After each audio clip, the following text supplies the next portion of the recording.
Hi guys, welcome back to my channel for another video. If you are returning, I am back with another one. Today we're going to be discussing the topic of knowing your worth, overcoming self-doubt, and learning to trust yourself.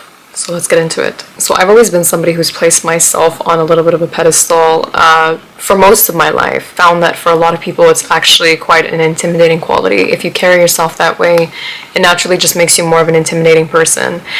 They might say things like, oh, she's too much, who does she think she is, she's doing too much. But the belief that I always had that I wasn't even aware of, and the reason I actually carried myself this way to begin with, was that belief of like, why should I doubt myself? Why should I doubt myself if I'm alive? I'm worthy just because I'm breathing, just because I'm alive. Why shouldn't I be confident and take up space even if it makes somebody else feel uncomfortable? I feel like there's this tendency to go throughout our whole lives not wanting to take up space, and especially not wanting to make another person feel uncomfortable. It's like we try to earn something or perform for others, because if they see us as amazing, then we must be great. We must be worthy of all good things, or deserving of all good things. I tried not to take up space because I was afraid of making someone else feel uncomfortable. Throughout my whole life, I noticed this was a very big pattern. Is like I would always try to make myself smaller if it meant that someone else would feel more comfortable about themselves. One day it struck me, and I thought to myself, what about my comfort? I'm spending so much time worrying about whether or not this other person feels comfortable, but I'm never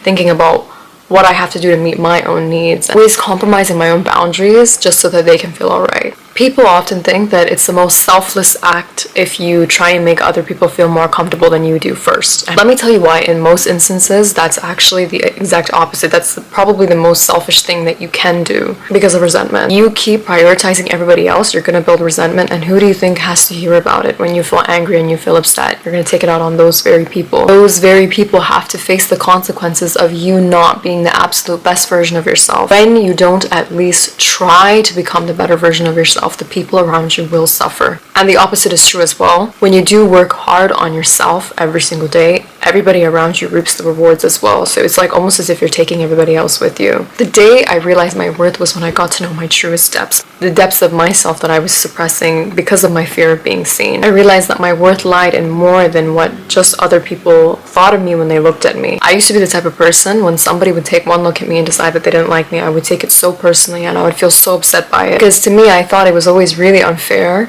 because I was like, you don't even know me. But then I started to learn slowly in my life that whatever's outside of you, no matter how hard you try and perform and jump through hoops for other people, and whatever it is that you try to do, you put on a whole act for them, it will 100,000% never be enough, because you are competing for something that there's no finish line for, my love. I realized over time that even if I lose everyone else, it's far worse to lose myself. What happens when you start living for other people is that you also start living in severe fear. That fear is based on your inability to actually be yourself.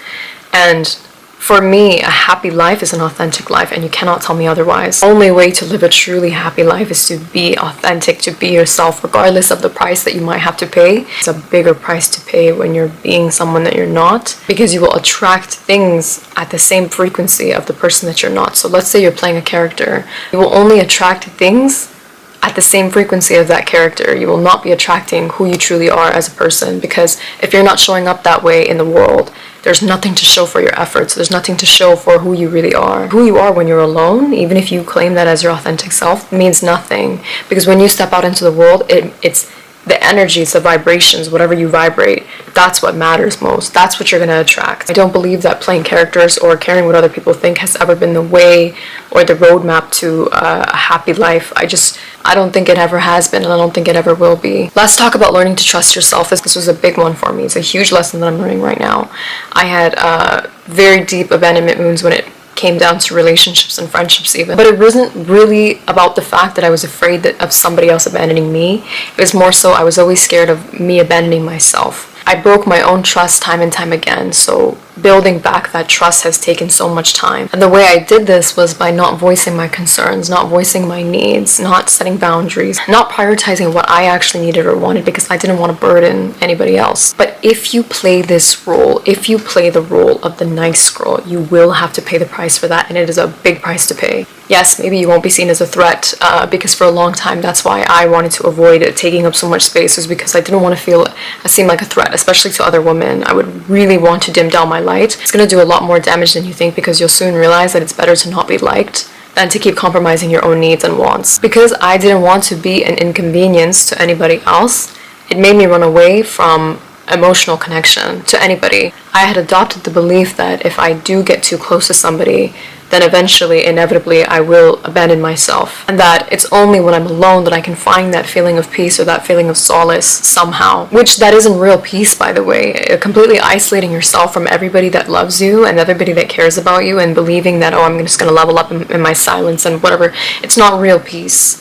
Because remember, you're leveling up in order to become a better version for them, too. And for yourself, but especially even for them, so you can inspire something in them, you can maybe plant a seed. And this way, I would avoid the feeling in my heart that I couldn't trust myself. If I was away from people, it meant that I had more trust in myself, and I always wondered why that was. The thing that's really allowed me to turn this around was honoring my relationships, but most of all, honoring the relationship I have with myself, and realizing that whatever happens in here is always going to be reflected outward in my relationships. Even when I'm meeting people, whether it's at work or whether it's in my day-to-day life, I always see the person as a mirror, because I'm like, what is this person here to teach me?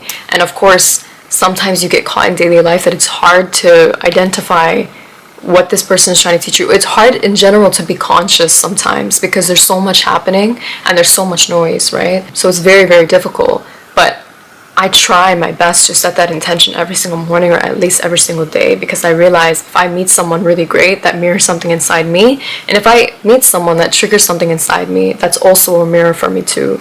They're mirroring something that I haven't dealt with yet within myself. And I think when you see things like that, life becomes pretty enjoyable because you start to acknowledge that you and other people are one and the same. I wish I could tell you exactly when you'll arrive to a place of solace when it comes to how you value yourself, but I can't. I cannot tell you when that day will come, because the way to know your worth is to experience life and to get strict about what you tolerate. The experiences will come whether you value yourself or not. It doesn't matter how they come. You will have to live life. You will have to go through adversity.